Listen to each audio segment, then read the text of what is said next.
Hello guys, this video will guide you how to check more accurate engine oil level.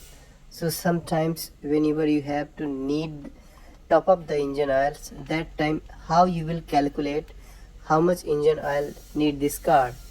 So this option definitely give you better idea to top up the engine oil. During top up the engine oil, you can get the information, better information. This option you can see here only saying is a maximum, but this type of your car is the minimum.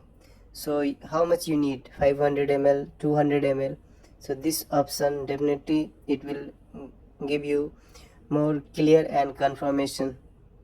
So first of all, switch off the ignition and then release the parking brake and come on the radio position. Like when the radio is playing, that option come, and you can see here you have to go in the workshop menu.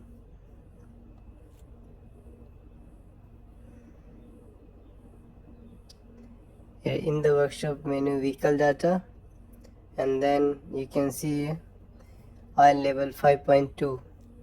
so you can see also for maximum oil level just you have to add 0.2. so this is the more accurate value you can see during when you want to top up the engine oil. So use the better things to improve your quality.